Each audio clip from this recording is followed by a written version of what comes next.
got a really funny, I think, who would win of the week this week. Andrew, actually the sole creator, and it definitely ties into having Bernie on and football and stuff like that. So, Andy, if you want to tee that up for us, I think it'd be a decent time to jump right into that. So I think that you don't have to be a football fan to know these two guys, some of the most famous football coaches in, I feel like, media history. Mike Ditka versus Bill Belichick. Two of them duking it out. Let me start it off right now. I think it could be interesting. I think that Ditka is just going to kick his ass. I think Ditka is going to beat the shit out of Bill Belichick. However, what do we know about Bill Belichick? He's probably going to cheat in this fight, so it's anybody's game. Well, I'll say that just quick. I mean, you've got the battle of sweater vest versus cutoff hoodie, two completely different fashion styles, right? One person that clearly has respect for themselves, one person who clearly doesn't and is willing to do anything to win. I look at a lot of things here. I mean, you have to look at their coaching records, right? Because that's a big part of strategy. And going into a fight, there's no doubt that Bill Belichick has an uncanny ability to turn average talent into extraordinary talent, right? You see that. I mean, and you can say Brady's part of that too, but you can see just the slew of wide receivers that the Patriots had brought in through their dynasty of guys that come there as nothing and even past their time with the Patriots continue to have success. He kind of instills that work ethic into it. So I don't think you can sell him short.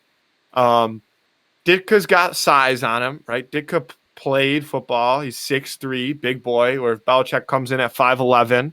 Not small by any means, but there's a difference there. And I think they're both scrappy. I think that neither one of them enjoys losing, and that comes from, again, their coaching background. And both of them know what it's like to have success and are willing to go through just about anything to get back there. So I'm not quite ready to make my pick yet, but Bernie, what are your thoughts coming in here? Yeah, so Ditka's obviously the physical specimen in this matchup. You look at the former tight end, the guy was a monster with the Bears. Coaching obviously does play into it. I'm much more worried, though, when it comes down to these two squaring off. Ditka's obviously got the physical advantage, but Belichick, if what we know about Belichick is true, likely has the power of the dark side. So I don't really like, his ability to possibly fucking force lightning Ditka. Yeah. If Belichick, is what we think he is, which is a fucking Sith Lord. So again, I don't really like that aspect of it. I would probably lean towards Belichick, like you said, the cheating too. He's not afraid to whip out a lightsaber on Ditka. I feel like, the scumbag that Belichick is. But Ditka, again, maybe gets a nice right hook and it's over. You hope. I'd be rooting for Ditka.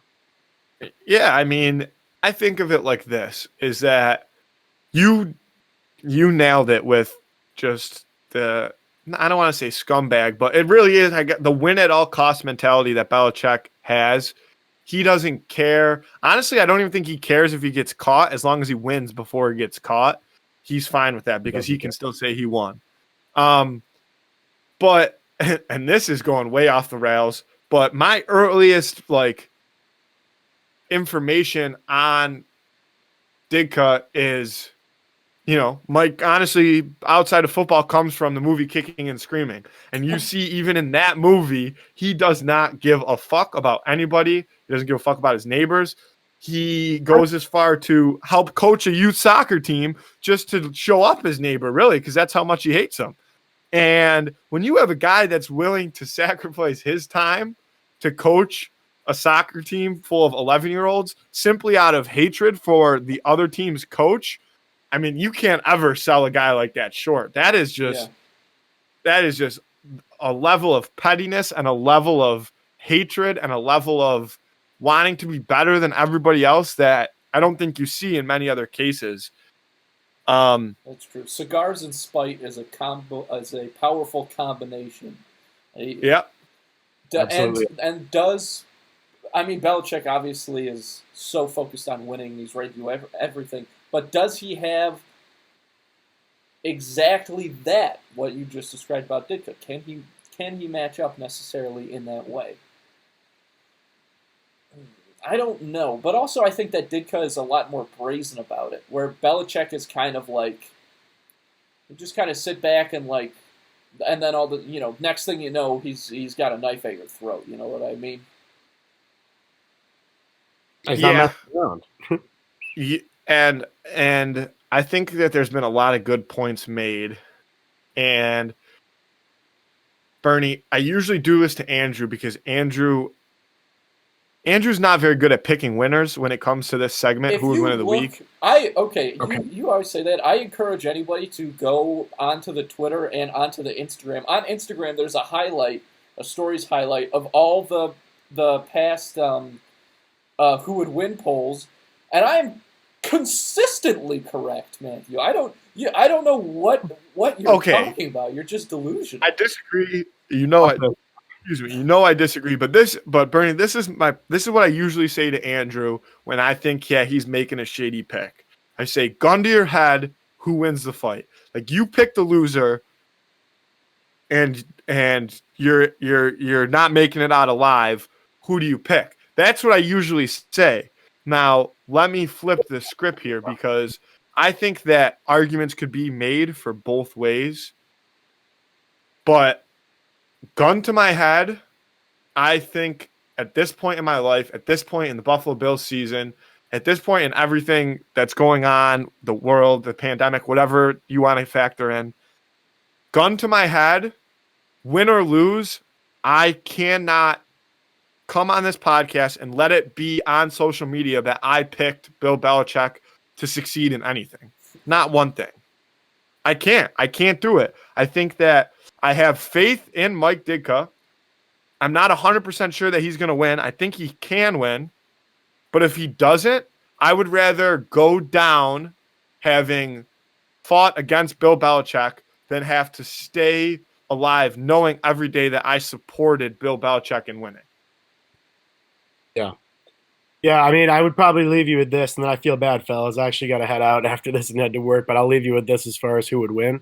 Belichick, like you just said, gun to your head. I'm imagining more of, if I want to make money on this bet, who am I putting my money on? I hate to say it, Belichick seems like the favorite. I mean, I would say the spread, would be, he'd probably be favored. I'm not a boxing guy. In this scenario, fight to the death, Belichick versus Ditka. I'd give him about a three swing spread advantage. Probably I'd go with Belichick. Unfortunately, I hate to say it. I don't want to say. No, that you're guy, right. That's what it comes down to. Is if he whatever secret frankly cheating thing that Belichick's got up his sleeve. If it all depends on if he has time to actually use that. That's what if he can last long enough to use it. Still, at the end of the day, I'm going. You know what though? Nothing makes. I'm getting very excited. Just the picture of Mike Ditka just beating the shit out of Belichick. Very exciting. But you know what, Bernie? I have to say that I love the fact that you come on here and you take the integrity of the game into factor, because that's something that Andrew never does. That's not true. Wait a little bit this week, but for personal bias, you came in and you did exactly what you had to do.